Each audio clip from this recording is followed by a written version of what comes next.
Welcome back, Dogface soldiers. You're listening to the 3rd Infantry Division Realism Gaming Podcast. Here with us tonight, we have some guest speakers. Why don't you go ahead and introduce yourselves?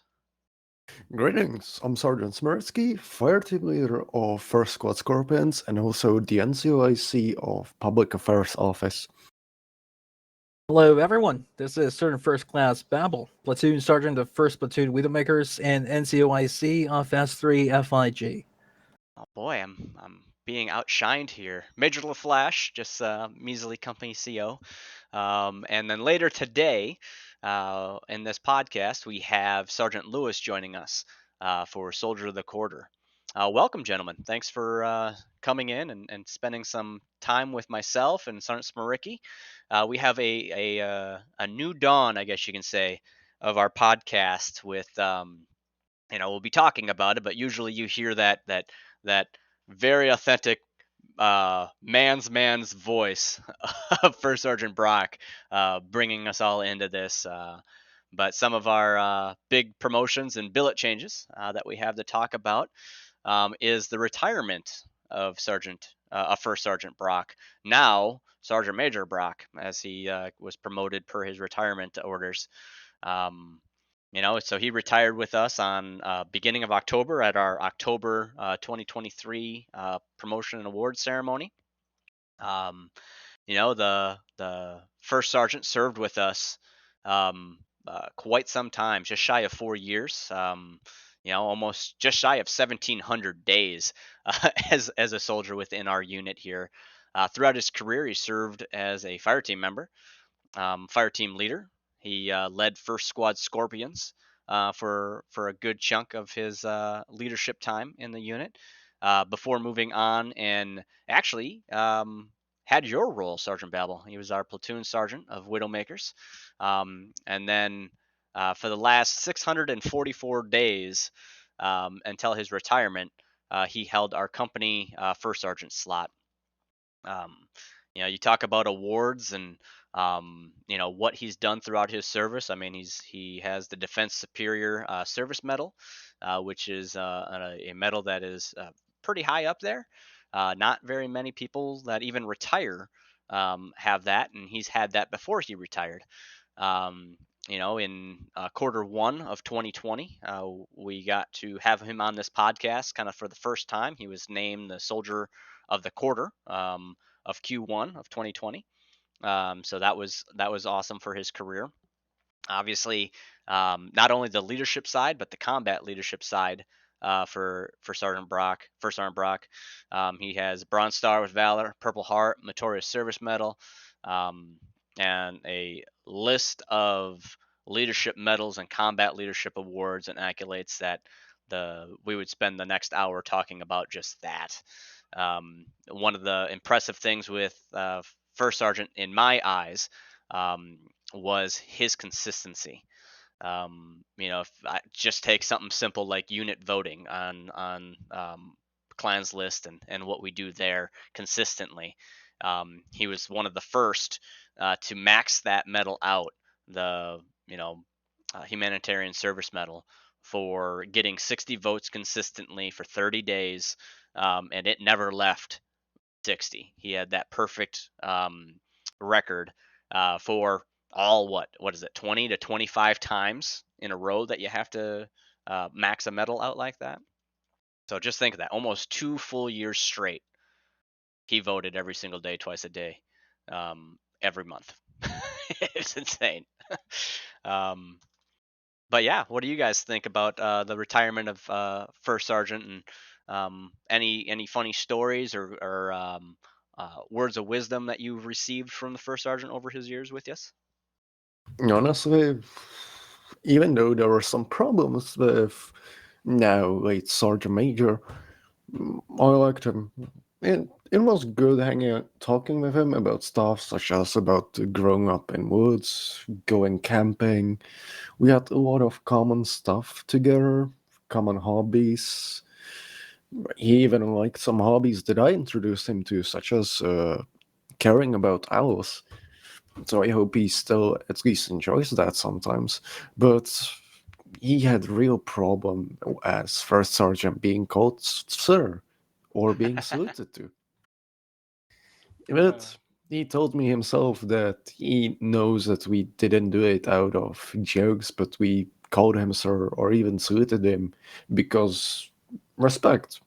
So to anybody he was hard because of this, keep in mind he only did it because he had to, but he appreciated that you were respectful to him.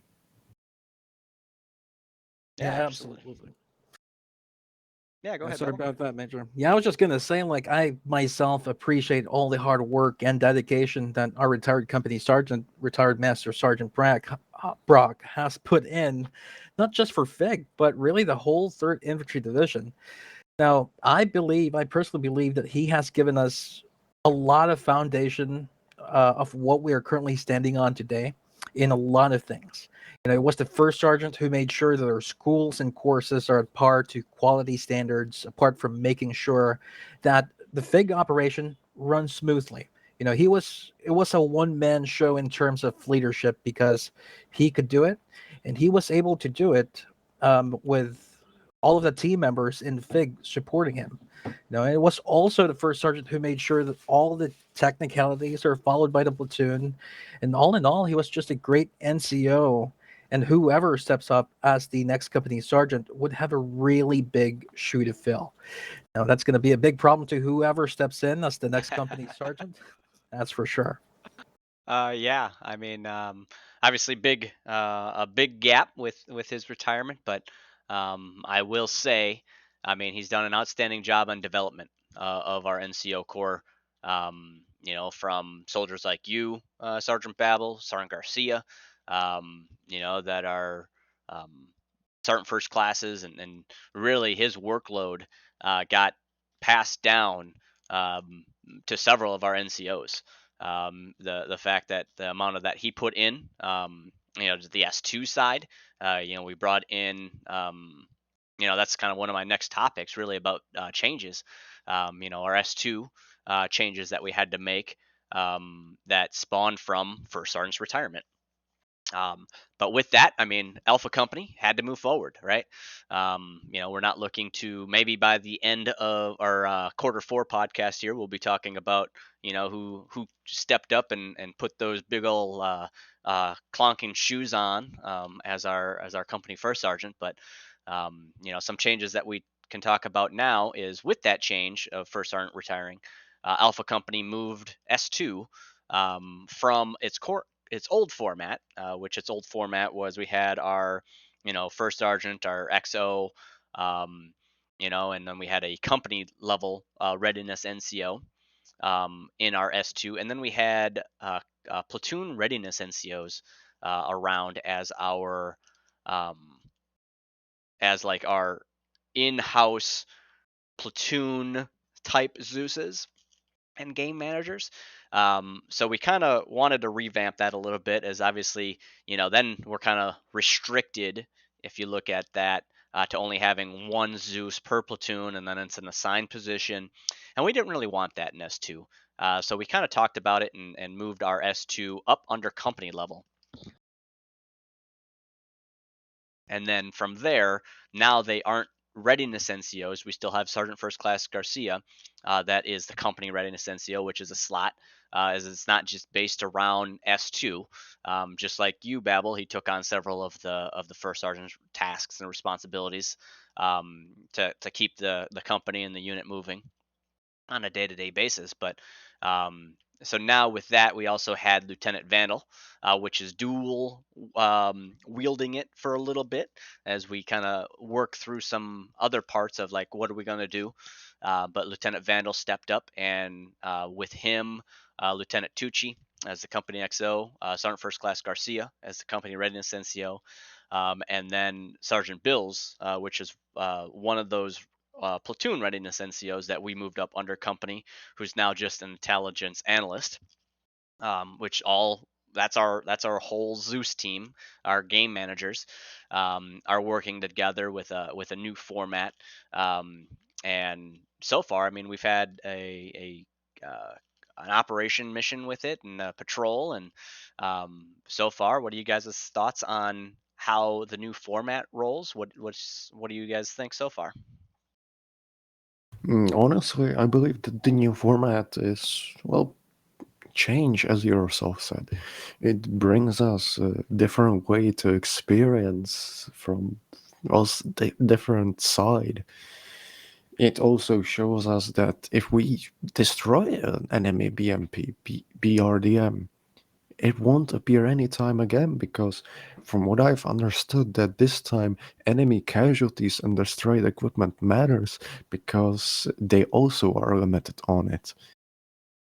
So that's a positive one for us that I've seen.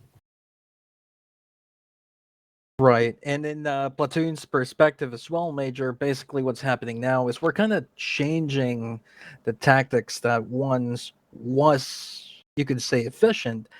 Now that might not be the case. With the changes that is now happening in S2, now we have to be more dynamic. Now we have to understand the battlefield, because now we feel that the battlefield understands us. And therefore so therefore the tactics that we use, these are conventional warfare tactics, and the opposition units that we're facing also has that knowledge. So therefore now we're facing equally with you could say a multiple company sized element that knows the tricks that we're doing, that we're training in a weekly basis. So that, you could say, makes it harder for the platoon leaders and the platoon sergeant for making sure that everybody that goes into these missions comes home and goes back to their families virtually, in an essence. Yeah. I mean, to kind of touch on what Sergeant Smirky was talking about with, what force you're fighting against, with the way that we have it organized, and how S2 has like our, this is our enemy force that Intel has provided us. This is our breakdown of whether you call it a kill sheet or just knowing the enemy assets. So if you have a T-72 rolling into your AO and you call out that there's a T-72, we know that we're fighting against this XYZ mechanized group. So we might only see maybe that T-72, but our intel tells us, well, with a T-72 that's rolling in, it's usually accompanied with, you know, this armored asset with it, this anti-tank asset with it, this amount of infantry with it. And that's kind of, as your point, Sergeant Babel, on it brings a lot more realistic expectations and how it can overwhelm you. Like, okay, so this is what it was. This is the target. This is what just rolled down the hill. All right, I need to now assume that we're going to also encounter this, this, and this, or at least the possibility. So you got to prep that team, prep that unit, and combat element to be ready for those. So it really gets our soldiers and our leaders, in my mind, from our neck up, right? Anybody can sit behind a computer and use their mouse and keyboard to shoot and maneuver and all that. But when we're getting our leadership to start thinking on what they're seeing in the battlefield and thinking from that neck up, and using that brain is going to be something pretty special, and definitely different, as Sergeant Smirky pointed out. So that's some interesting stuff coming out of the S2 side of thing. I will talk a little bit about it during the next segment, but first I want to talk about we did some realignment of our first platoon this last month, so this last quarter. We moved back to having 4 combat squads, and to reinforce some of our teams.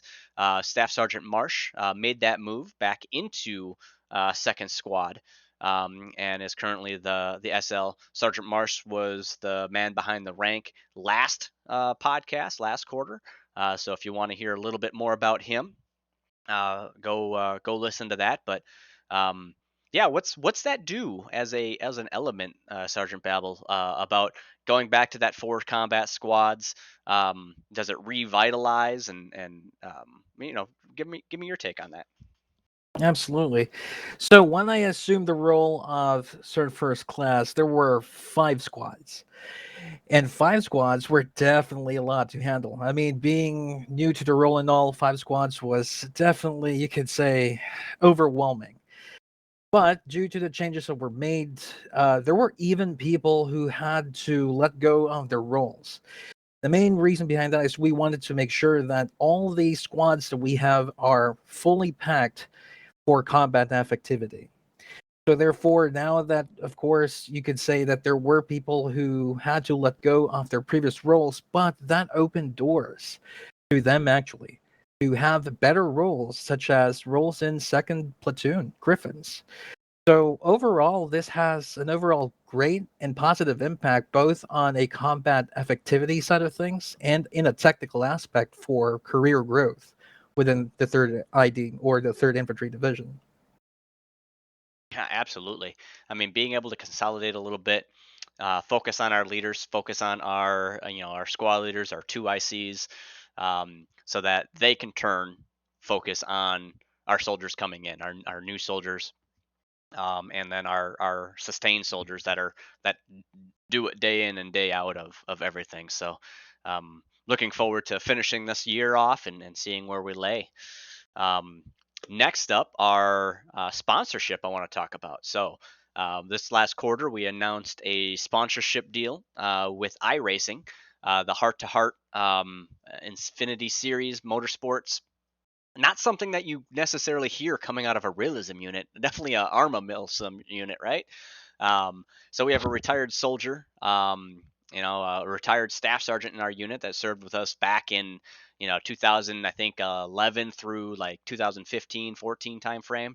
Moquin um, uh, approached, or actually just asked the open-ended question out on social media, and I follow him on one of the social media platforms, and is just saying, "Hey, I'm looking for some sponsorships for the upcoming iRacing season." And just out of the blue, I'm like, that sounds pretty sweet.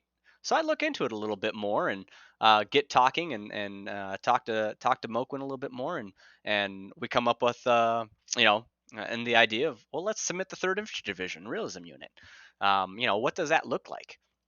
And so, I mean, if you haven't already, I would highly suggest go check out, the car for one that we have, good old Chevy Camaro. And it has great graphics, sponsoring the Third Infantry Division Realism Unit. Our logos on there, our websites on there, and he does a lot of great graphics work on there. As well, not only does he race in the Xfinity rounds of Heart to Heart, he also has some uh, the truck series. I think it's the Craftsman's Truck series, which is pretty awesome to see. And again, so we have a sponsored truck, and Moquin's our driver with all that. The season just started in the beginning of October. So, I mean, I would highly check it out. We can post some links down below if you're interested to find out. It seems that they have the Xfinity on Sundays at 16:30. Is the launch time. I think they pre-qualify a little bit early, so the stream might be online. But there is a 213 Simware. It's kind of like the um, what would you call the people talking over the race and the commentators. There it is, the commentators.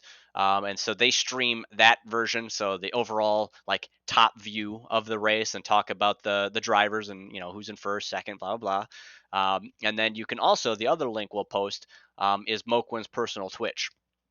So all his races, he gives his own POV, has his race set up, and webcam, and very worth getting out there if you're bored and want to watch some racing. Which I find, like, I didn't think I would like it that much, but I've watched every race so far, and I get excited. Obviously, a little invested with us being a sponsor of Moquin and his car, but I find pretty good joy in whether he finishes in the top 10, or I think the first week he was involved in a pileup and finished in the back of the pack.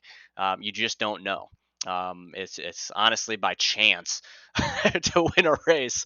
It seems because of how good of a driver he can be, is pretty phenomenal. But if you haven't checked that out already, go check it out. It's every Saturday at 16:30 is the race for the trucks, and then every Sunday at 16:30 Eastern is the car.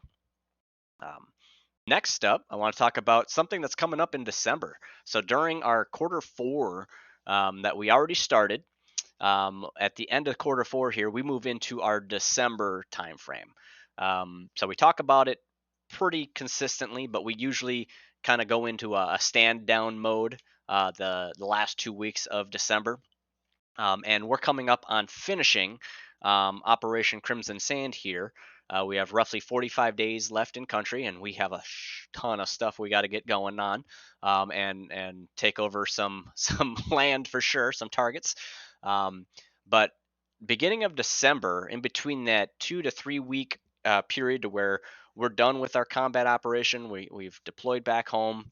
And before we go into our holiday exodus and kind of stand down and just have some fun, some family time, and things like that, enjoy the holiday season, um, we're looking into what's called by Lieutenant Vandal and Lieutenant Winters are the masterminds behind this, but it's called 20. I think they're naming it either Winters 24 Hours of Pain or something 24 Hours of Pain, but Yes, it's definitely winners. Winter's 24 Hours of Pain, which is fitting because if you're in the northern hemisphere, sorry, Babel, it is winter, you know. But or Garcia. Right now, it's you guys are in the southern hemisphere. Don't help too much when it's winter during our summer. However, something that's coming up of that, stay tuned for any signups and what that look like. It's literally going to be a 24-hour period of pure gaming. The server won't shut down. Pray it doesn't crash.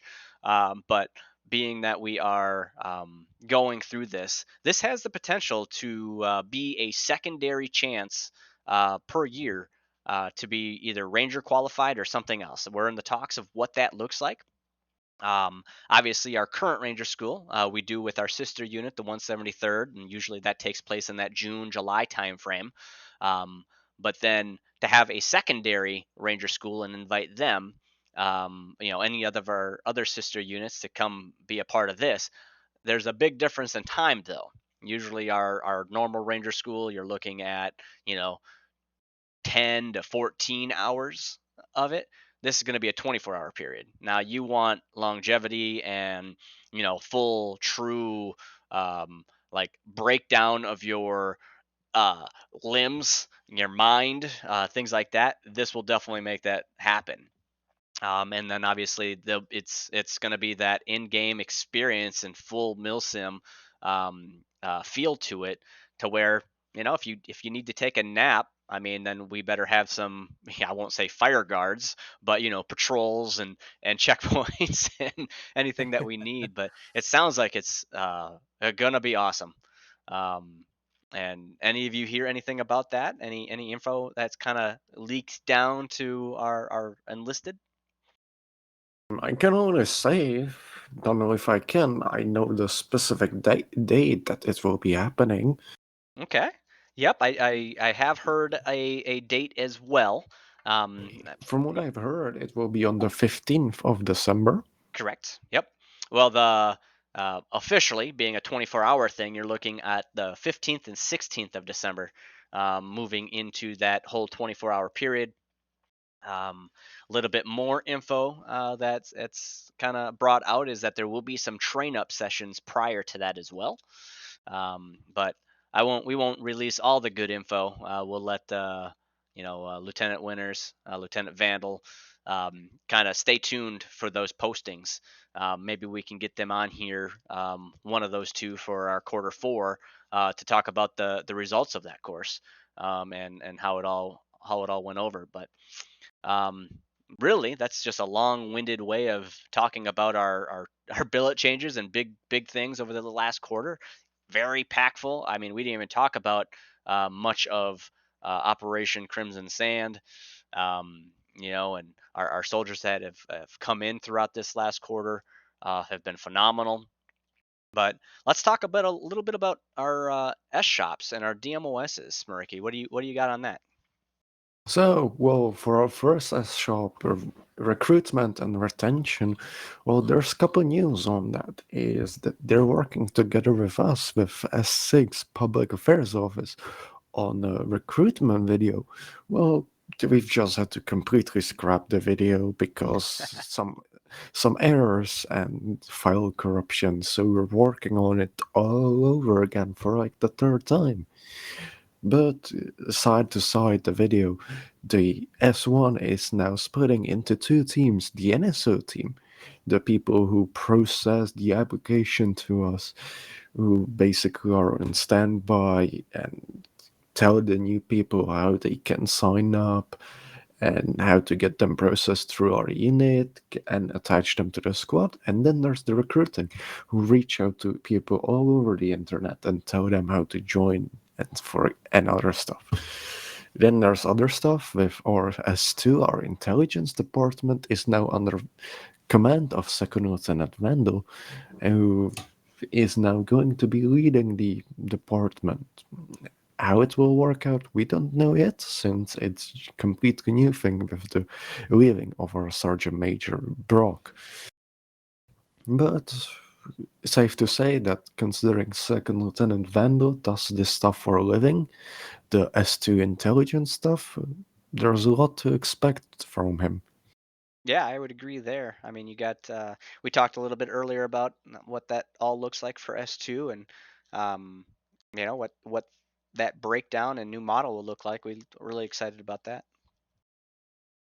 Well, our S3 our FIG are making a new drill sergeant journal. Basically, I have no idea what it is. Maybe Sergeant First Class, you might share with us what it looks like and what's it about exactly. Sorry, what about Sergeant Smirking? The new drill sergeant journal for our S3 talk. Share to anything about it? Absolutely. Yes. So the new Drill Sergeant's Journal is now comprised more of technical reports. So a big thanks to Sergeant First Class Garcia, who has actually created the basically the report itself for tracking purposes, and it has been really well made and you could say polished by Specialist Bert. And the two of them has been working together to ensure that our drill sergeant's journal are more technical, more transparent in terms of how these trainees did during OSIT. By this, we now would know who was the range safety officer that was appointed or selected for that particular trainee. And therefore, now we actually get to see the list of the FIG members as well who participated on that actual event or at that actual OSIT. So therefore, we indicate the names before, but now at least now you just have to tick the name on the box and it's going to be there automatically. So it would be basically like with squad lead reports for operations and squad draws? Basically like that, but more leaning towards of course, the reports on how the OSIT went. And, I'm just happy that instead of doing it manually, like the way that we had to do it before, now you could say that it's partly automated. And I guess we're kind of, riding the train here of the 21st century that we all live in. Oh, that's great to hear. Well, to continue the topic, our S4. Oh, dear S4. Well, to start off, BMO is BMO. They keep doing their own stuff. They're updating our website. They're managing our CIDs doing our CID stuff. And currently, people don't expect our servers to be as maintained as usual, since most of our staff for our corps of engineers are currently on LA, with Second Lieutenant Cooper being currently in Japan, and it's basically being run only by our First Lieutenant Tucci. So take a bit more time to wait for stuff until it's being phased out, and once everybody else comes back, stuff will start to get picked up, repaired faster and faster. Oh, and an S6, S6, S6. Well, we just released a new newsletter that I recommend everybody to read up. You learn a lot of stuff that we haven't mentioned here. Well, if you would like to participate in something like the newsletter, you could join the journalists. They're currently hiring, they're understaffed, and I would appreciate it if somebody who likes writing would join up. It's quite a work of passion for most of us. And as the last update for Demos's, Specialist Starlink is officially taking the team lead spot for broadcast combat journalist. He's been with me in BCJs for quite a long time, being basically my second-hand man and assisting me with whatever I needed, and I fully trust him that he'll run it as well as I did. All right. Well, Sergeant, if I may, before we end the segment for Demos's, I do want us to go through just a really quick page that just turned with S3 Fig. And with that, we would also want to welcome our new OIC of S3 Operations Force Improvement Group, Second Lieutenant Vandal. Now, with his real-life military experience of being an officer in the U.S. Army, it is without a doubt that he would be able to steer Fig further to success. So just a big welcome to Second LT Vandal in FIG as well as OIC. Ooh. Hell yeah. Yeah. Yeah, I agree. We've had, I've always said it. Our DMOSs are a humongous backbone to our success as a unit. Anybody that's new to the unit that's maybe listening to this, I mean, get out there and take a look at it into our DMOSs. There's always something that hopefully is a skill set of yours as you progress throughout the unit here. To even achieve the rank of specialist is actually one of the requirements is to be in a DMOS. So getting out there and taking a look through our TeamSpeak and our forums to see what is currently open and recruiting and what are some of the requirements. Usually it's ranked based or maybe even time and grade, time and service based to get into some of these teams. But um, I mean, the leadership team that we have, this isn't the DMOS side is not exactly the flashy fun side of any unit. The administration part of it. It takes a small army and a lot of passionate people to make things click and move in unison. As we talked already, you mentioned S6 and S2, so recruiting and retention and PAO have to work together. PAO and FIG have to work together as we bring new soldiers in and getting them signed up for their first training courses of OSET and their basic training. BMO and COE work with everybody in terms of servers and roster profile updates, and it's all one continuous thing. And honestly, those team leads, those OICs, those NCOICs need to be top of their game so that each DMOS runs so efficient. And then top it all off with talking S4 with like CID. That is so meticulous on the work that they have to do with uniforms and knowing the U.S. Army standard of AR 670-1, so that we don't look like fools when we have a uniform posted out there and it's all jacked up. So a big shout out to our team leads and leaders within our DMOSs. Next up, we want to kind of share a little bit about Arma 3. So obviously that's our main game that we support. We have a long history with Arma 3. Just the Arma series in general, dating back to 2011 Operation Arrowhead days. Exciting news that came out this last quarter on September 12th.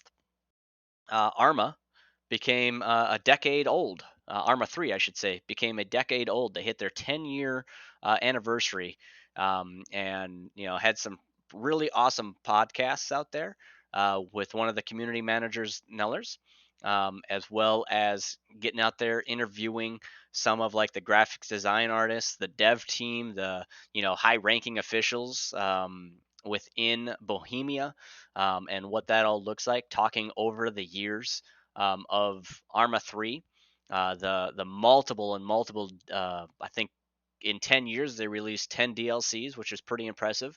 Some of those DLCs very successful. One being the most recent one that got released in July, end of July. We talked a little bit about it last podcast, but Spearhead 1944 was released, kind of like the throwback World War II. And I got that one. Anybody that knows me, that's one of my favorite eras is World War II, and definitely got that and played with it. In fact, I think Smiřický, we played a little bit of it. No. Yeah. Some other upcoming news for Arma, I guess Arma series in general. Those that follow the Reforger side, obviously we don't support Reforger. We get that question quite a lot. Why don't we? Really, it's era based. We're a modern unit. When you look at Reforger, that's Cold War style, and we'd have to bring it up to us. But it's not out of the talks yet. I mean, I know a few of us have played it here and there. When it first came out, we definitely hit it hard. But if you track on their I guess their newsletter, right, or their even just news in general for Armor Reforger, they brought out a roadmap update of what you know what's coming for Reforger. Obviously, we know Arma 3; it's 10 years old. They brought out Reforger to bridge that gap between Arma 3 and assumedly Arma 4. Um, but some of the roadmap stuff that they've come across and have done already since just the release. Obviously, they have their gears, weapons, vehicles, all the maps. Game Master, which is like our Zeus, is all in there. Some of the cool things that they have been working on and is in the works and is actually released now is helicopters, which is something pretty awesome. As long and a full medical system from I'm not assuming it's like Cat or Ace, but probably pretty similar. You're looking at a fuel system to being like refuelable vehicles, like we have in Arma, to where we have to bring the Hemet out and fuel up our helicopters, of course. But some other cool things that are still planned to come out. I think the mortar system that they're coming up with is going to be pretty cool. Mortars will be usable by the players and AI units as well. Fire control for mortars will be adjustable. You're looking at the 81 millimeter and the 82 millimeter ammunition will be available for the mortar systems.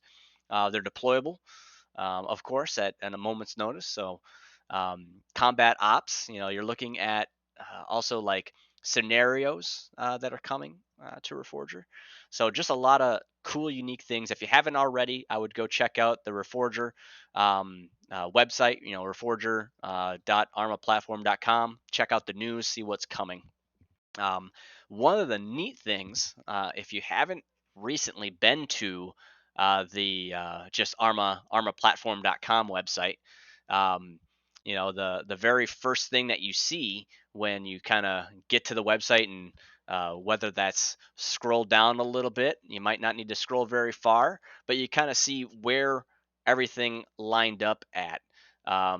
For Arma came out in 2001. Arma, Armed Assault in 2006. You then launched into Arma 2, Operation Arrowhead in 2009, Arma 3 in 2013. They obviously just launched in 2022 Reforger, but new to their website, if you look, it says Arma 4 TBA, to be announced, Arma 4. So giving us a little teaser there of when we're going to be hopefully moving on to that. Not we have a full extent or fully intend as a unit to push into Arma 4 upon hopefully alpha stage that we get access to, and be able to make sure it has everything we need so that as a unit we can start pushing other units to it. So if you're in this unit and you want to move on to Arma 4, I would suggest saving in your piggy bank somewhere at least, probably, I don't know how much it's going to be. I'm going to say 60 to 70 bucks US dollars. just start saving it now. You got a little bit, but that way, when we get to that point for Arma 4 to launch, that's kind of one of the hardest parts of we've been a part of Arma 2 going to 3. We've been in other games like America's Army to where we went from AA 2.5 to AA 3 to America's Army Proving Grounds. That one was a little easier, right? It's a free game developed by the U.S. Army. But then there's been other games like Insurgency, Sandstorm, Insurgency, to where we kind of got held up a little bit, waiting for our soldiers to be able to have the money to buy the new game and come with us. So there's a little bit of planning in place there. So if you're listening to this and still intend to be with us, start saving your dollars. And for Maybe those of you that are really interested, already have Arma 3, or some of you who are with us in the unit and don't have any DLCs, I would really recommend trying, for example, the Special Operation Group Prairie Fire mission. The Mike Force game modes are amazing, but also this Operation Spearhead 1944, the storyline with 8 missions. You've seen PAO us post a video on it basically the day it was released. We got kind of quick on that, and the storyline it's made well for multiple people, about 20 people, and it has nice story to it. It has footage from real war, and also has some in Arma engine footage that looks like real footage from the real World War II. Of course, you can see that it's Arma, but I recommend it to all of you. Heck yeah. I would check it out. We have a great line of being an Arma unit, and we definitely plan to keep going down that path. But something new to our unit. Currently right now we only support the one game Arma. We are obviously we've mentioned and talked in prior podcasts about direct contact, and what's that looking like. For those that have early access, a few of us in this unit do, with our partnership agreement that we have with Direct Contact. Um, that they finally released the version 5.2 Unreal Engine, the game, on that version, and there's a big difference, humongous difference in graphics, and hopefully your computer your computer can handle it. There is a cool event going on for October 30th. There's always an opportunity to get in the game through their Patreon if you haven't checked that already, and checking out just direct contact in general. But there is, other areas to kind of jump on and get access to the game now via their Patreon, via their Discord. You can check that out. They do have an event coming up here called Hallows Eve and Halloween event, October 30th, that you can sign up for and participate. They're giving off some free copies of their comic book, which I haven't heard of a game bring out a comic book in quite some time, and it's actually pretty good. They release a couple of pages every quarter or so, and how that all looks, it's pretty neat. But a little bit talking about our Crimson Sand operation that we're in. I'll turn it over to Babel a little bit as he can kind of talk about as a platoon sergeant on how he thinks we're doing so far within our operation. It's hard to believe we're already 13 combat missions and 13 patrols in, maybe even more combat missions, 14, because we've had a couple back-to-back missions. But right now, we recently moved into our final phase of the operation. As I mentioned earlier, we have 45 days left in country. And we're in Rashman province, which is the Irani side. So what are your thoughts so far? Of course, Major. So, of course, the men and us and we all are looking forward to getting home to Christmas with our families, of course, maybe get that hot chow, right, if we really want to role play it. But then again, there has been a lot of things and big things and events that happened with Operation Crimson Sand. The one that really just turned onto the page here is that we moved into Rashman province with a really big airborne operation.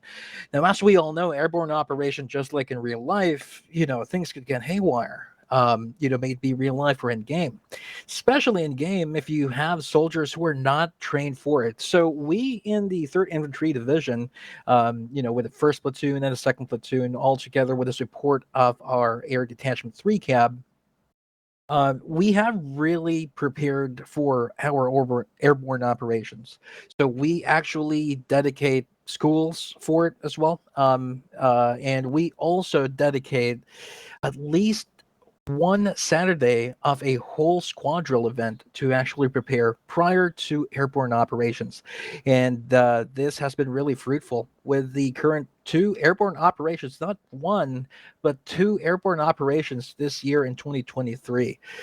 Now, of course, when we moved into Rashomon province, we were basically matched with the 128th Mech Brigade of the Iranian army, and at least with the 2 platoons fully trained and highly capable of operating within the area that we're operating in. Widowmaker and Griffins definitely work together hand in hand to ensure that we complete each and every single objectives that we go through. And unlike before, we were 1 platoon, and we relied our eyes and ears in terms of 3 cab into letting us know what are possible or the possible contacts that we might be seeing.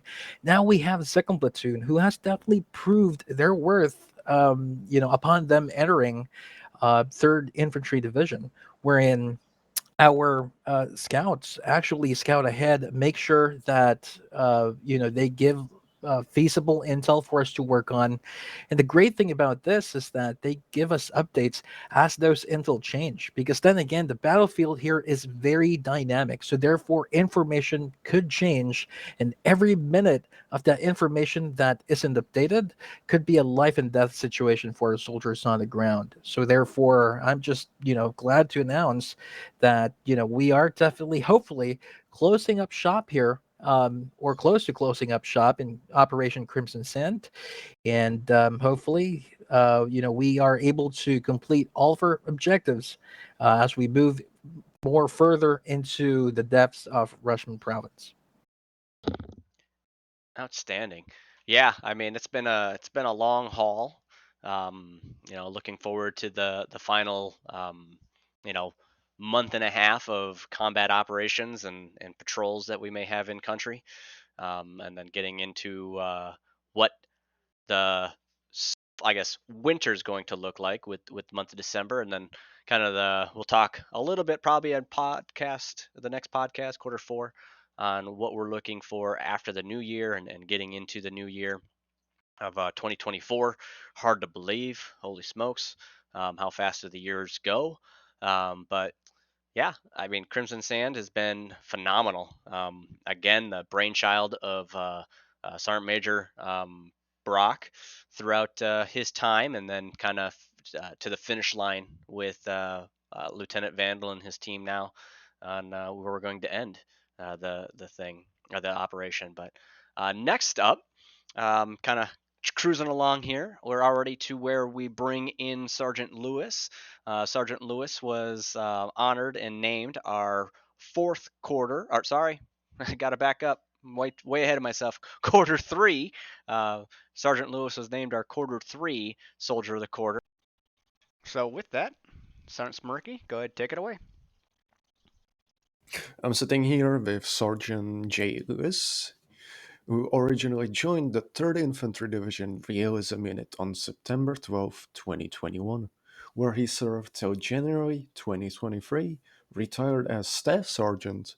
However, it didn't take him long for him to see that he wasn't done yet with the unit, re-enlisting in March 2023 for his 2nd tour of duty within the unit. He was assigned to Alpha Company 1st Platoon 4th Squad before eventually landing in our newly formed 5th Squad to provide his leadership to a new team. Currently, Sergeant Lewis has once again answered the call and moved into our 1st Platoon radio telephone operator role. Throughout his time during this tour, he has shown a very strong passion for our unit, dedication, patriotism, valor, fidelity, and professional excellence. In view of these qualities, his demonstrated leadership potential and dedicated service Sergeant J. Lewis has been awarded the Soldier's Medal and selected as this soldier of the quarter.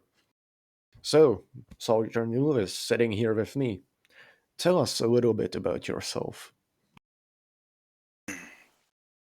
Well, gonna be a little more for the people watching and listening, because you know a little bit about me, Ricky. But a lot of people in the unit here know what I do in my personal time. I'm a corporate level chef, and I'm very passionate about making quality food, putting quality into work, and just the art behind balancing how things look and how things are presented. And in my personal life, that is food, the art of balancing the look and the taste and the just overall presentation. Here in the unit, that's more on the lines of making sure my work is quality and sound, and just overall trying to do a good job. Nope. As some of us already know, it's good that an interesting work to be a chef, but it's only one part of your things that you do. So, Absolutely. why did you join 3rd Infantry Division, and what keeps you here? I've always been interested in milsim as a hobby. I grew up in a military family with my dad, his two brothers, my grandfather and his brothers, all the way up being in the military.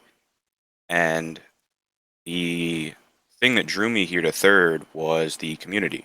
Um, John Erickson was the first person to tell me or tell me about the Third Infantry Division when I was a part of my other unit, and when that thing closed down with the leader focusing on his law degree, I wanted to check it out, and I did. And I've met a lot of people here that I really enjoy. The community that he talked about is absolutely there and still is. And I've even brought a lot of my own personal friends and old teammates along, and they've all loved it. And that's really what keeps me coming back and checking in on everybody that I've talked to. That's good. Honestly, a lot of people already probably know that you're planning to leave, but it's good to know that you're planning to come back also, especially for a lot of people who've been both your teammates and or your friends. So, did you have any funny, memorable, or favorite moments for your service with us? I think overall, in the time that I've been here, I couldn't really honestly recount every single good memory I've had here. There's been a lot of time, a lot of good times, a lot of bad times. It's all part of the thing. But I think my most memorable experience was when I had first joined back in 2021, and then Sergeant First Class Brock, who, as we know, has just recently retired himself, um, had gone down, and when I go to drag him, he his rifle had cooked off and knocked me unconscious as well. And as soon as he got up, I could just hear him laughing, and it just stuck with me because of how funny it was that uh, at that at that perfect time that I went to drag him, his rifle cooked off as if like he shot it himself. But I think a close runner-up would be just the times I had with the Scorpions, as you will remember as well. The group we had there was just the connection we had with each other as friends, as teammates.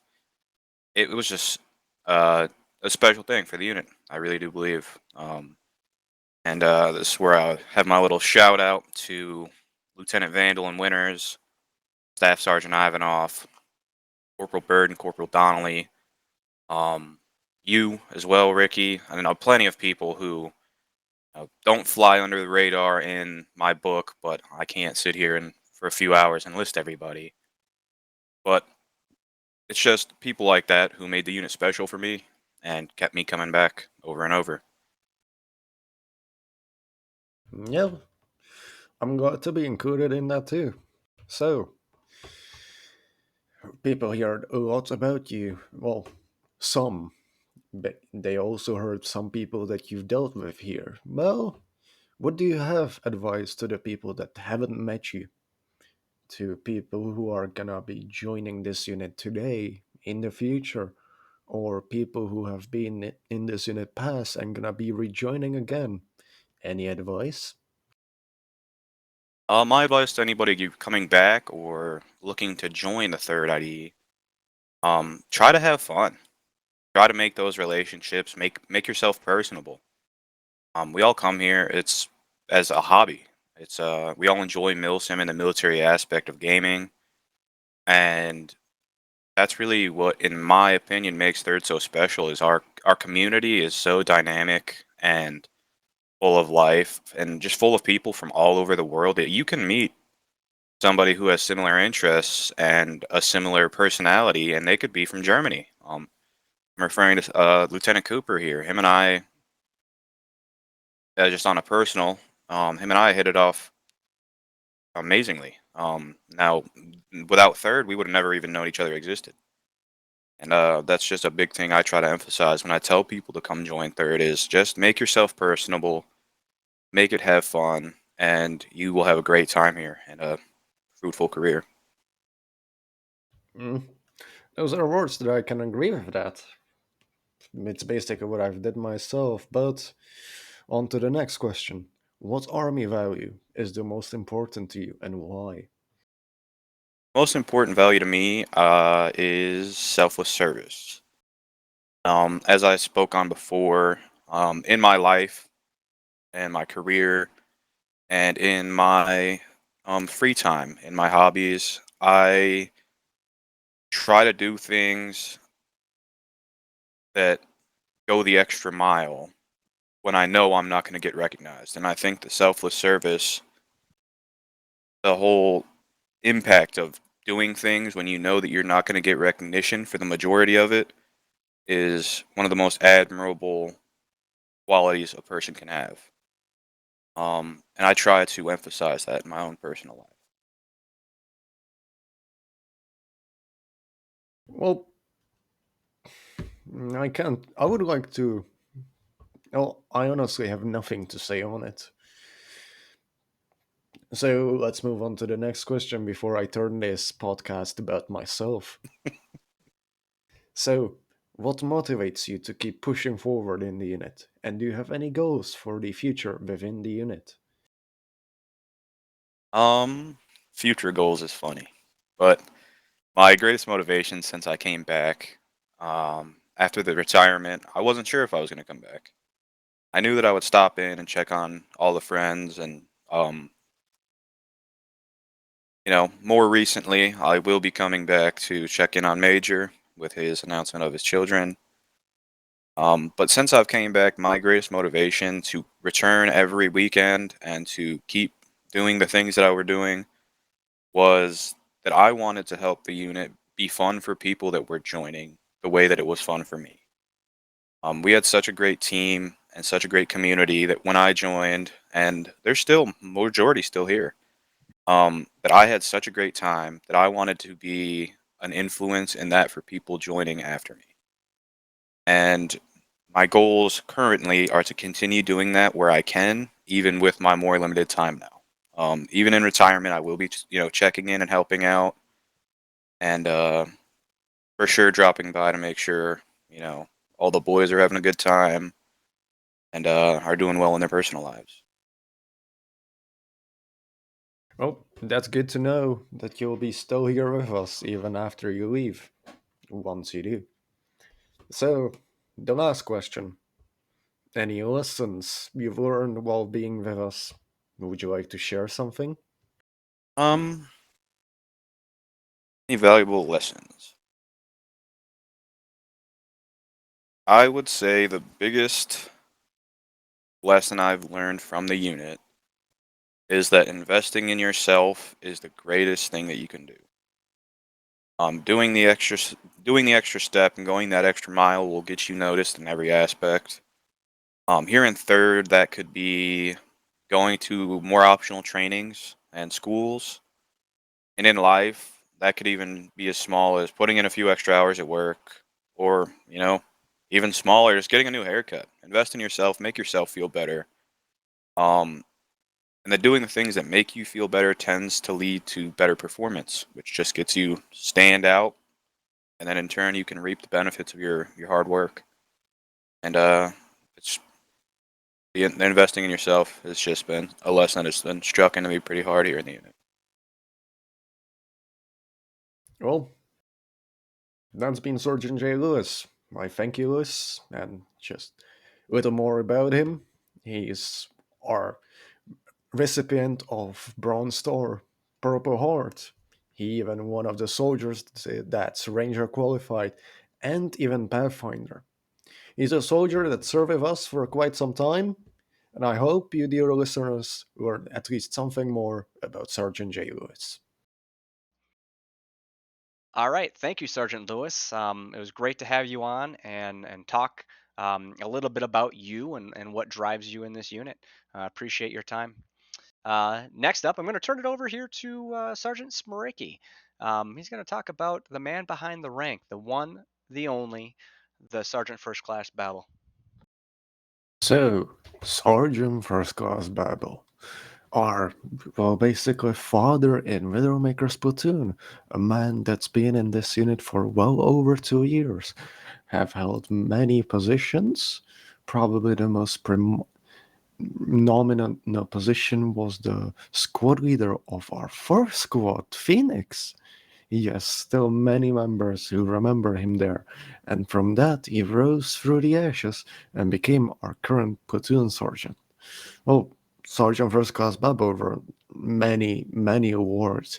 He also earned the Pathfinder and Ranger tab, and even is one of our only 13 people that are squad designated marksman qualified. So, Sergeant First Class Babol, pleasure doing this with you. Are you ready to start off?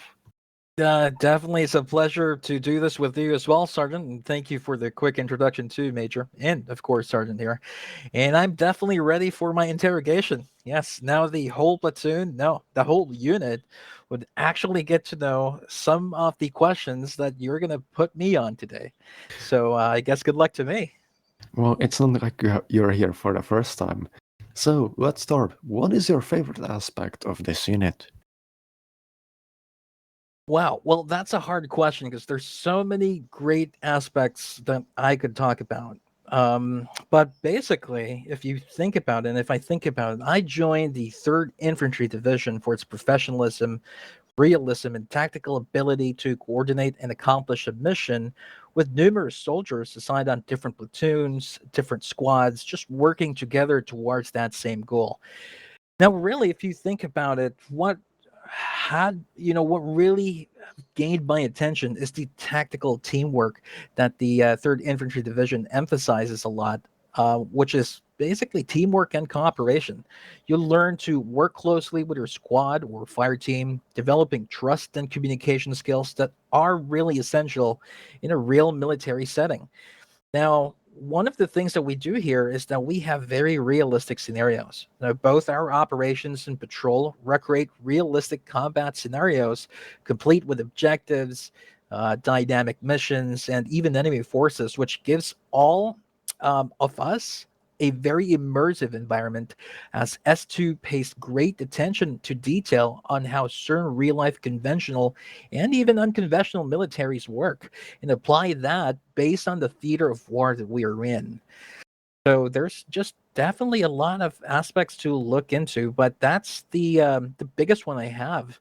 Not to mention, last but not the least, is our leadership development within the 3rd ID. We have a well-structured leadership hierarchy. Taking on leadership roles, even within a vital setting, can help you develop valuable leadership skills by attending our leadership training courses that we facilitate, such as WLC or Warriors Leadership Course, ALC, which is our Advanced Leadership Course, and even our SLTC, which is a Squad Leader Development Course, which we will reopen soon for current squad leaders who have not gone through it, and for Squad 2ICs who are aspiring to become squad leaders in the future. So overall here, Sergeant, the professionalism, camaraderie, skill development, and just a diverse group of people within the unit who some I have the pleasure of actually becoming friends with over time is what keeps me looking forward to my every weekend here in the unit. And that's the aspect that I look into each and every single week that I get into Third ID. I can agree with that, especially with the camaraderie bit. I'm here myself because of camaraderie, but this isn't about me. So, what's your favorite food, Sergeant Babel? Now this is going to be too Asian for the most of you, I would assume, but it's called Bicol Express, Bicol and Express. It's a popular Filipino dish known for its rich and spicy flavors. It originates from the Bicol region here in the Philippines, which is known for its love of spicy food. Now the dish is typically made with, coconut milk, chili peppers, shrimp paste, pork, garlic, onion, and ginger.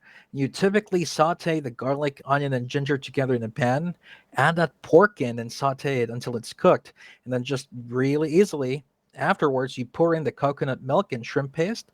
You mix them all together. You then just wait for them or for the flavors to basically melt together, and you would then have a balance of creamy coconut milky spicy meaty umami shrimp paste with pork in it, and it's best with rice. Well, damn, Sergeant, you're making me hungry, even though it's quite late for me. So, Yeah. I'll cut you off there. Let's not talk about food anymore. Otherwise, I'm gonna eat my desk. So, when's your birthday? Well, my birthday is September 30, 1993. So I just turned 30 years old last month, and I had the privilege of actually celebrating it with, you could say, a 12-hour binge of Arma 3 with the unit. It was the best way to celebrate a birthday. Sure, my wife and I had to go out prior to, the events of the unit.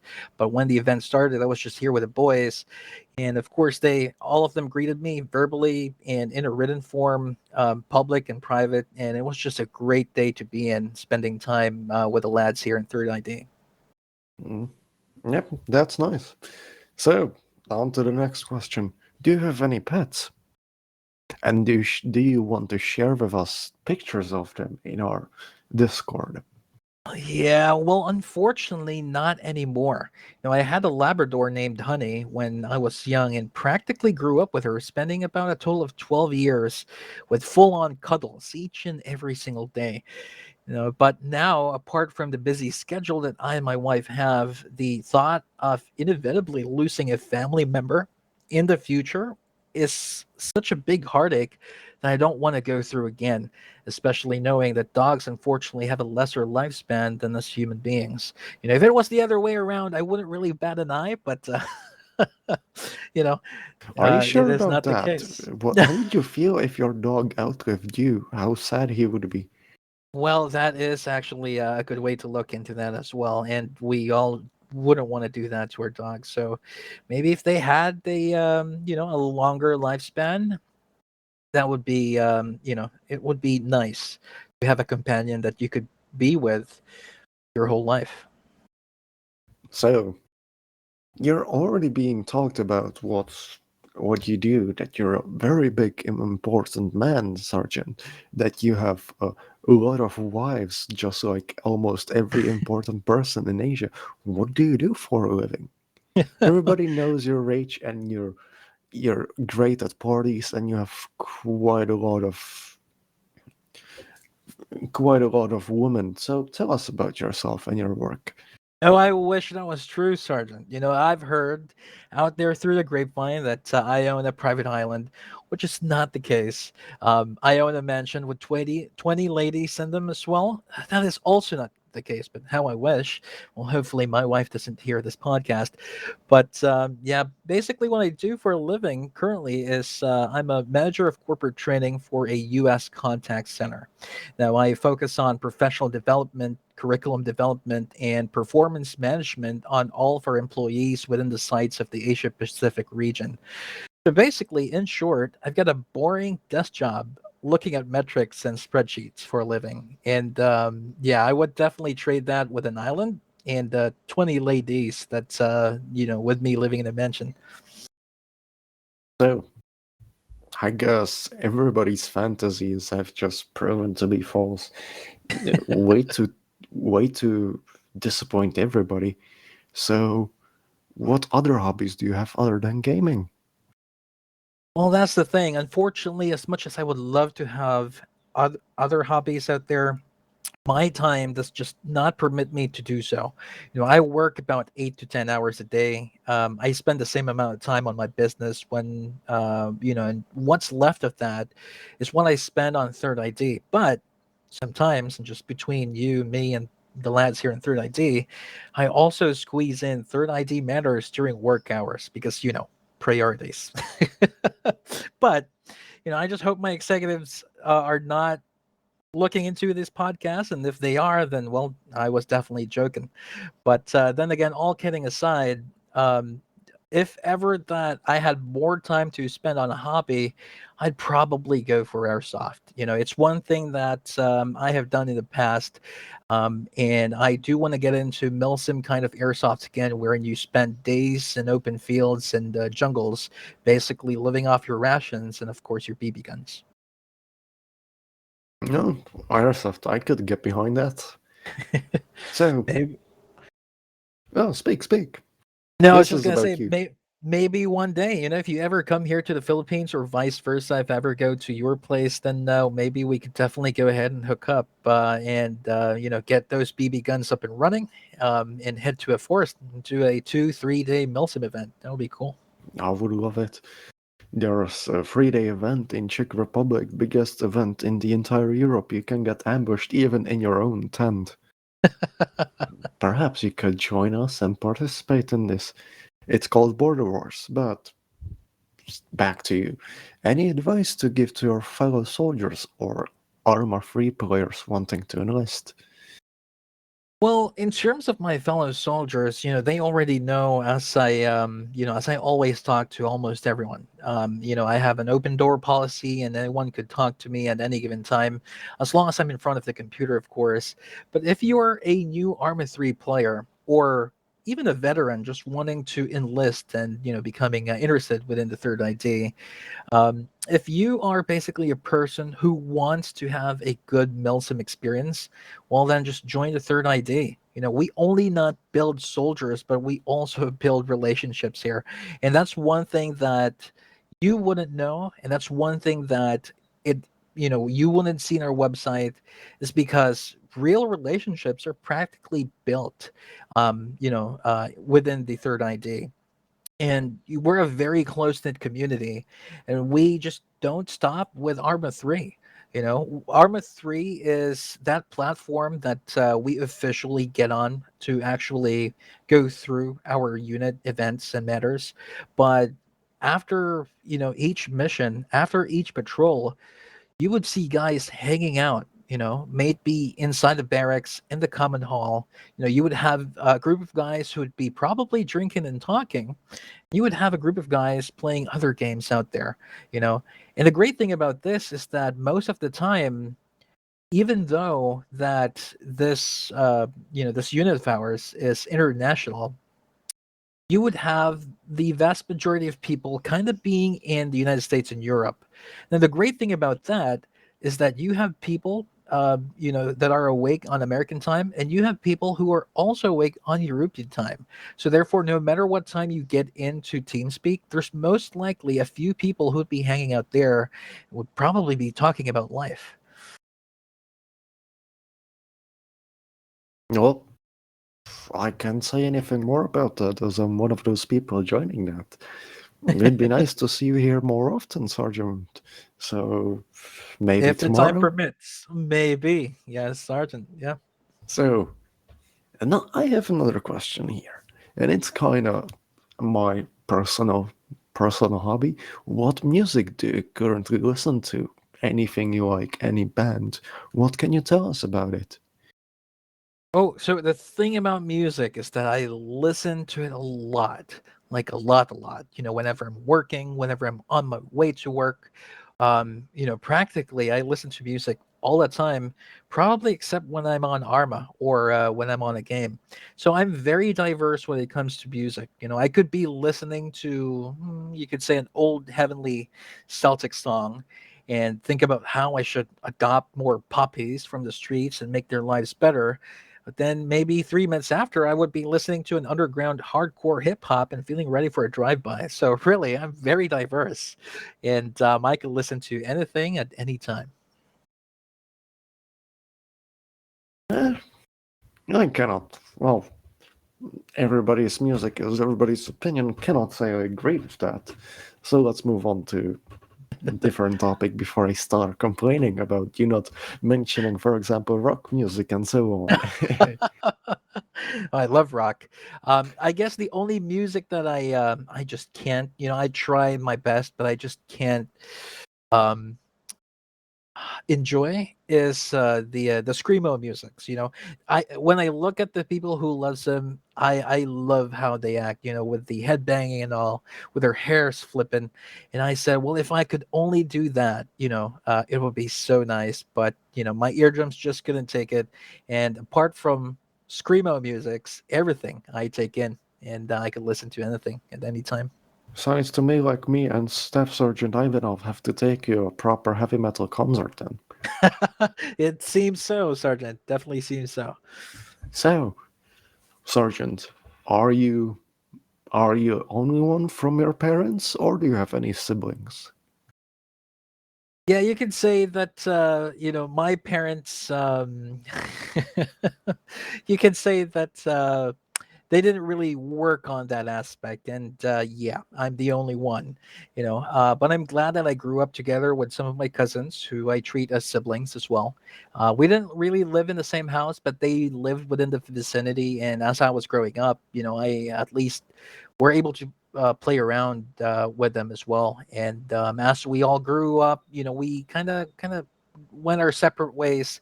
But from time to time, we all do catch up. Maybe have a few drinks, maybe over dinner, and we do catch up on life. But as for a sibling, not yet. I mean, if my father could come back here in the land of the living and maybe produce one more, I'll be happy to have one. No, that's that. So, what's your biggest pet peeve in real life or in the unit?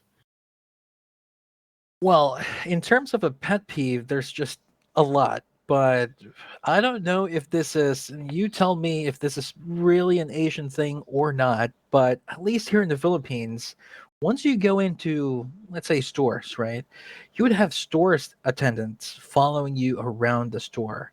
You touch something just to check it out, and they would ask you, oh, sure, what size do you want? Do you want this color? Do you want another color? And sometimes we just want to appreciate a few things. We want to look into the things that, caught our attention inside the store, but not really to the point that we would buy it. But then again, at least here in the Philippines, that's usually how it is. And they usually are a little bit pushy and, would want to make that sale, I guess. Well, we don't have that kind of stuff in Europe. You have to be a big boy and shop on your own and choose your own stuff. Oh, But I if would you love want that. help, you need to specifically ask for it. Oh, I'd be willing to trade here with you, Sergeant. So, So, Sergeant, this is kind of important.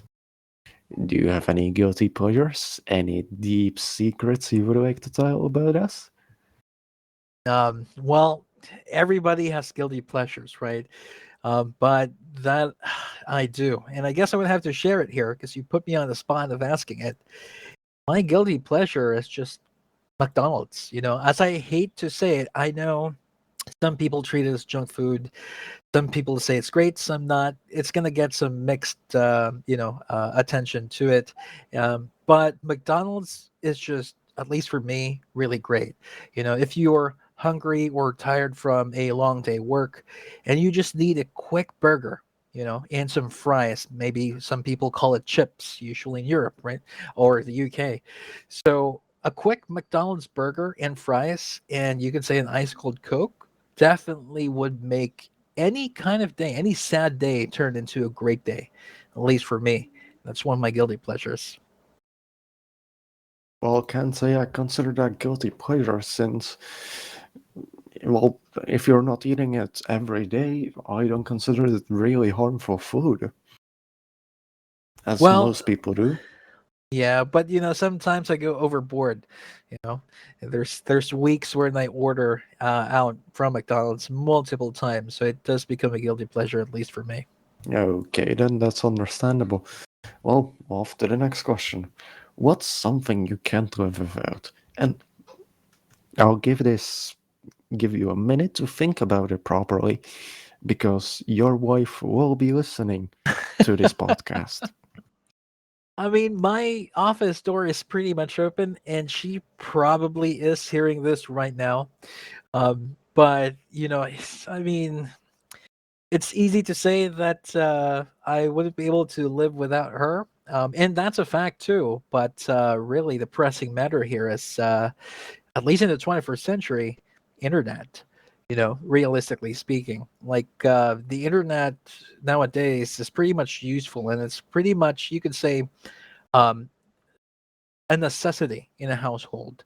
May it be in a first world country or a third world country, because there's just so many things that you do in the internet. And one of the things that I love to do the most, being here in the 3rd Infantry Division, wouldn't be possible without internet. So shallow as it may seem, but my answer there is internet. All right, I guess we now know who's gonna sleep on the couch today. True. So, do you have anything on your bucket list? Anything you would like to do before you die and leave for the next world, or whatever religion you follow? I have two. So, um, you could say the first on my bucket list as to what I want to do first is to actually leave the corporate life, office life per se, and start a new career if possible. I am definitely looking into starting a career into the police force. Unfortunately, not here in the Philippines, but more of other countries such as Canada. If not the police force, then maybe in the military if they do grant me a waiver. Because my back, just like any other old and or a dude that's aging, my back is starting to give up too. So definitely a career that is more aligned to what I really want to do, which is anything from being a police officer to being a serviceman in the service. But really, what's on the very top, and I do want to do this before I kick the bucket, so to speak, is to actually get to watch the Northern Lights, with a warm cup of hot chocolate, with maybe someone that I love, maybe my wife, and just looking at the, Northern Lights, maybe somewhere in Canada or maybe somewhere in the North Pole, wherein there's no light pollution, and all you see is this just beautiful green light coming from the Northern Light itself. Ooh, well, we could ask Major. Major, aren't you searching for like a new chief of like security or something? Yeah, I'll see what I can do. Anytime he wants to come to the U.S., Babel, let me know. I got you. And nice thing is, I live in the northern part of the U.S., so we see the northern lights pretty often. Not as good as like where Tucci may see it up in Canada, but we definitely get some pretty good views. Yeah, and about Northern Lights, I've gotta say that's on my bucket list too. I've always wanted to visit either Sweden or Finland, more specifically, to visit it, since I've seen videos from Finland of the Northern Lights. I felt in love with it, so I agree with you there. Yeah, what I would give to do it right now, but yeah, maybe in the future. So, do you watch movies? Do you have any favorite movies at all, Sergeant? I do, and there's a lot of them too. But really, I'm just sad that we're talking about movies, because if we were saying a film in general, I would say Band of Brothers. But it's a mini TV series, so if we're talking about a movie, I would have to say Saving Private Ryan.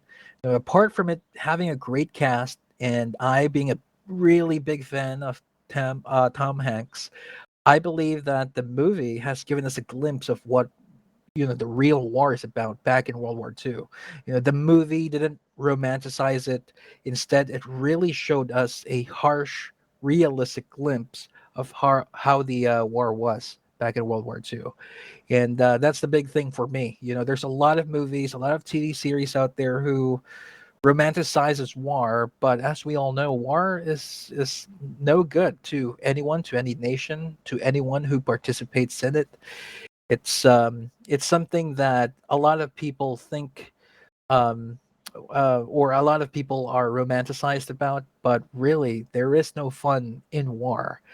And therefore, I just love that some movies, just like I said, Saving Private Ryan, actually depicts that.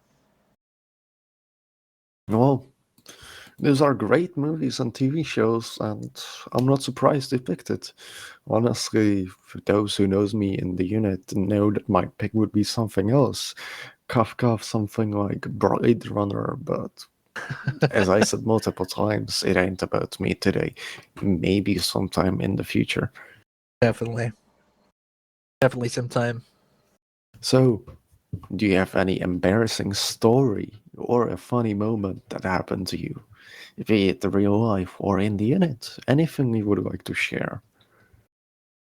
All right, so I'm gonna have to be honest in this one. So this wasn't a full blatant embarrassing story per se, because you could say we pulled it off.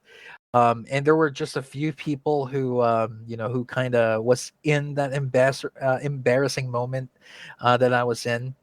But really, the most embarrassing moment that I had in the unit was when I was a very new squad leader that took over 4th Squad Phoenix.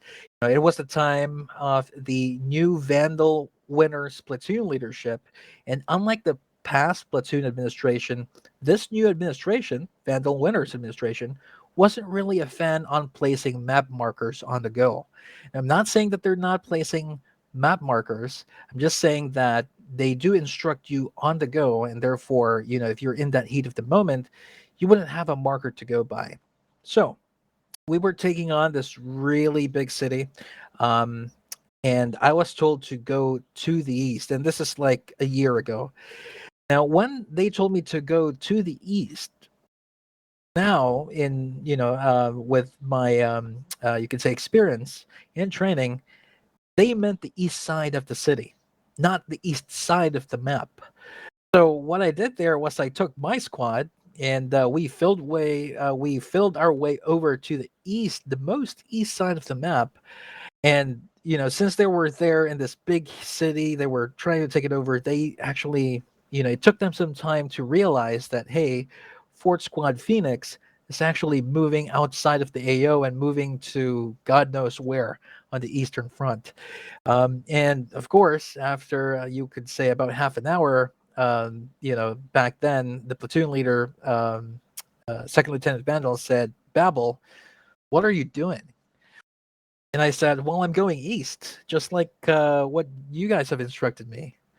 And funny enough, there was this uh, last and final objective towards the east. So I thought that, hey, maybe we work our way through there. Maybe we're a special squad that actually goes to that objective. And funny enough, as I was reviewing the back then First Sergeant Brock's stream, or at least his recorded um, Zeus clips, I saw that they also didn't actually see us moving into that objective, and it was almost too late. We were about 200 meters before moving into that supposedly final objective that the whole platoon's going to take. And now they sporadically just put everything that they could put in there. And of course, we went in there, Fort Squad, as badasses, thought that we were tasked with this east side of the objective. So therefore, it was a great day. We took on the objective, but as an SL, as a new SL back then, definitely all the SLs and platoon leadership knew that I was in the wrong, and definitely needed more training back then. Do you think it could that maybe second lieutenant Winners and second lieutenant Vandal change after that? Well, maybe they learned that they need to place markers.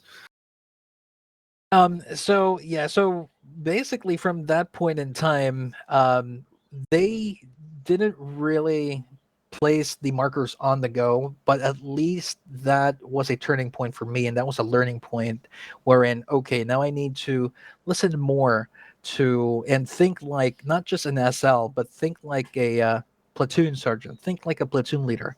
Like if I was given and issued an order on the go, how would I see that fit if I was the platoon leader? And now when I changed that mentality of mine to that, that's when I saw and really understood these orders that were coming from them. Well, that's a good story. And I bet our viewers will enjoy it too. Well, lastly, what is your proudest achievement you have undertaken and succeeded to this day? Well, just like any other human being, I would say that if you have reached the 30-year-old mark, you would definitely have some achievements here and there, that you could be proud about. But I would say that the proudest moment that I have achieved in my life so far is really making a decision and being part of a milsim unit who not only gathers every weekend and plays soldier, but being with people who are equally professional, equally dedicated, like-minded people who builds each other up and genuinely care for each other. Now, in my time here spent within the Third ID, I have learned so much about leadership that I have actually incorporated that into real life. I mean, sure, I'm in the civilian sector, so there's definitely going to be big differences. But the core values that we have is the core values that I follow in real life. And therefore, I can say that being in Third ID has made a really big, significant impact, not just to my weekends, but to my overall life in each and every single day. Well, that's good to know that you're proud of being 3rd Infantry Division Melson. And I believe if that's all from you, well, that was Sergeant First Class Erik Babol, our video maker, platoon dad, and off to you, Major. All right, outstanding. Appreciate you giving us a rundown, Sergeant First Class. Probably, one of the cooler parts of our podcast, I think, is shining a light on the soldiers that do so much in our unit, the man behind the ranks, and seeing, we get great I guess great talking and communication going on between our soldiers of the quarter, and what that all entails. You've been down that road. You're a former soldier of the quarter as well, and then being able to sit there and learn about you. And I have my headset muted and just talking or just listening to some of the stories and kind of giggling to myself, and some really good stuff there. And I appreciate you sharing with us. Um, Next up here, one of our final segments of our podcast. We're running pretty long today, so if you stuck it out so far, I appreciate everybody that's listened in so far. When you get myself talking, I'm a little long-winded, so I apologize for that in advance. But that's why they make sure that First Sergeant took over the podcast so quickly. So he's right to the point. But I'm a wind talker. Um, but so Arma 3, obviously we get back on that topic. There's several mods out there. And usually we like to take some time to talk about some mods that you have all either saw, played with, want to look into. Um, so I guess Sergeant Smiřický, you have actually a few that you want, or at least two that you want to kind of uh, talk on. What does that? What do those look like to you? Well, first one and foremost, to very active people in this unit have heard me praise a lot already, is map called Shumava. It's called in my native tongue because it's a map mod, and it's a map of our Shumava area, which is quite the hilly area. It's quite a nice place in Czech Republic if you're visiting. It's a nice place to visit it, and I've looked through the map for several hours and just love the attention to details. It's a taken away kind of from reality to, add your military bases, radars that aren't there and normally, but it's still quite a lot accurate to it. It's, of course, European style of map, so green lush forest, European style of buildings, but you can feel the old communist architecture that was prominent during the 50-year reign of the communism during Czech Republic. Wow, who's I guess who was it created by? How long's it been out?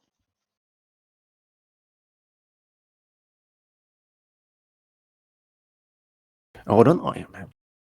Well, it's been created by Breath, and Okay. it's been out for about last 6 months. Oh wow, so it's fairly new. Nice. Exactly, which is what I love it. It's quite new and it's amazing. So perhaps S2, if we ever get deployed to Europe again, intent, I would be very happy if we got to this map.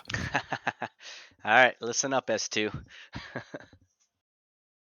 Also, my second thing is it's a campaign, community campaign based off the Operation Flashpoint campaign of the Operation Flashpoint Resistance. It's Cold War Resistance, and it's exactly what I'm talking about.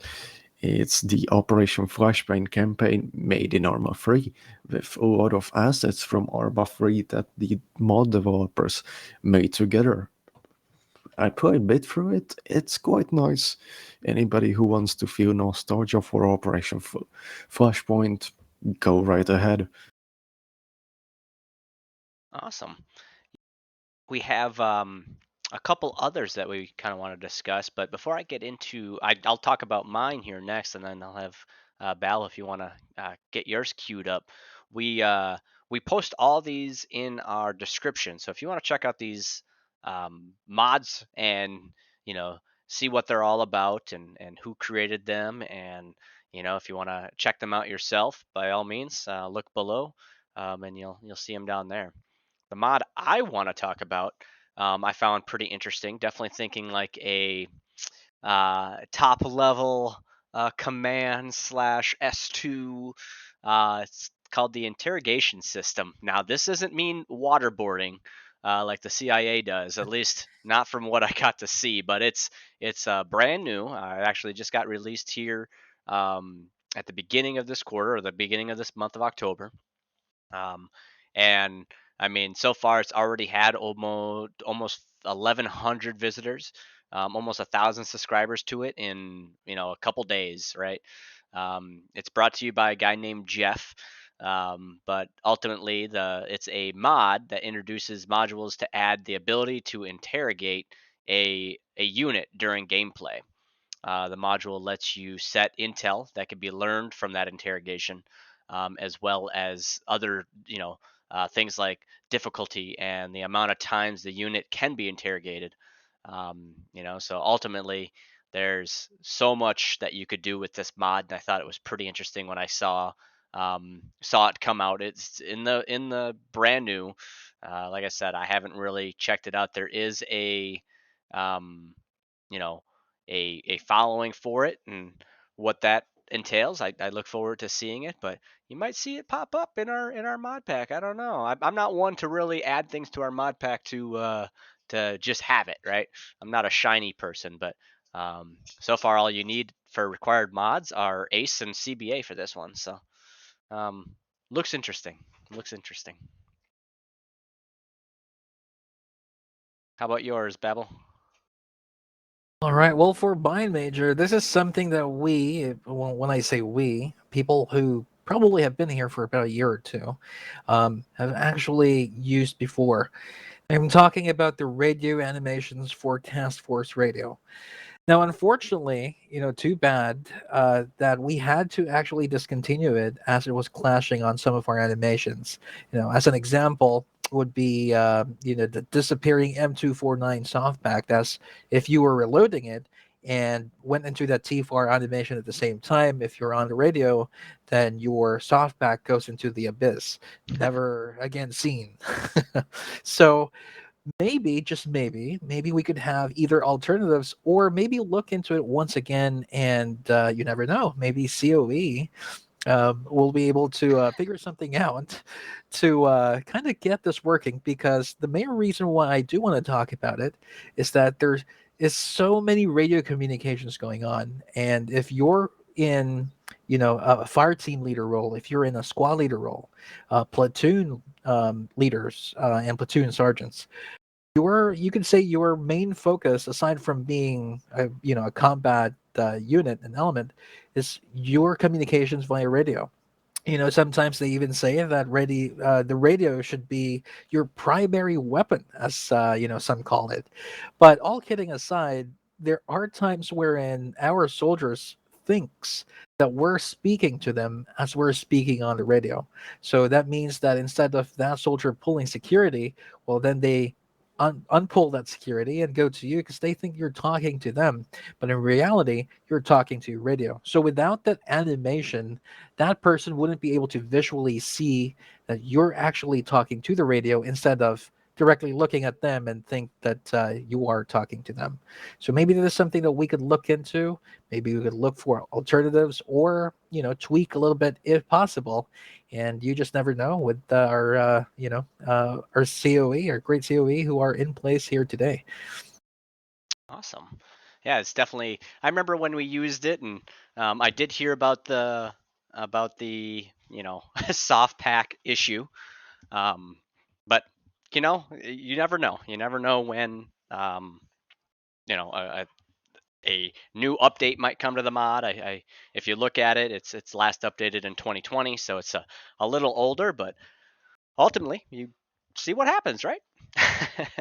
That is true. Yes. All right. So, kind of that was our last segment. I did want to take a quick moment, and I guess I should have done this in the beginning, but I did want to give a shout out to this quarter's.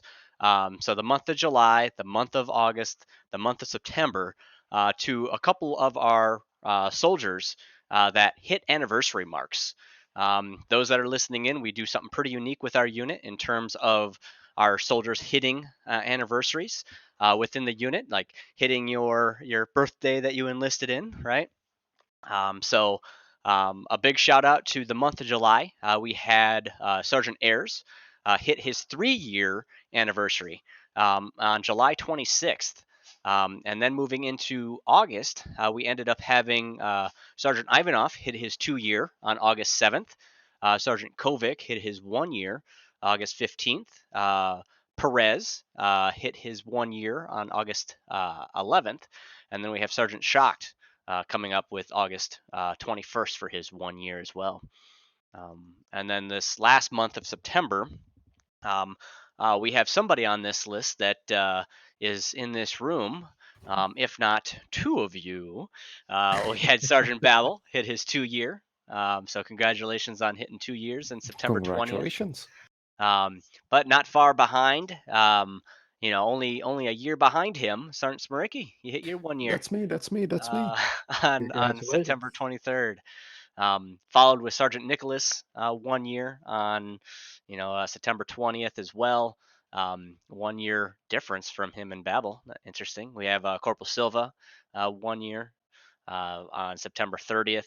And then also, Sergeant Lewis, who is our soldier of the quarter, hit his 1-year for his second tour though. So really, I mean, if you listen to his soldier of the quarter, he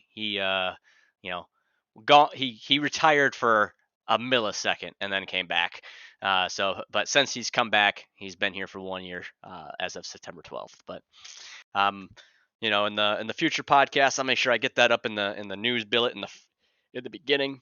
But I wanted to make sure that we didn't miss them, as we honor a lot of our anniversaries with our soldiers. We send off anniversary gifts to our soldiers, and that's something that's really unique about us. So, but without further ado, thank you, Sergeant First Class Babel, for participating in today's podcast, and this quarter podcast. Thank you, Sergeant Lewis, for spending some time with us as well. But this is Sergeant Smiřický, And Major LaFlash signing off. Rock of the Barn. Hoa. Hoa. Oh. It's a skyscraper, actual question, fire mission.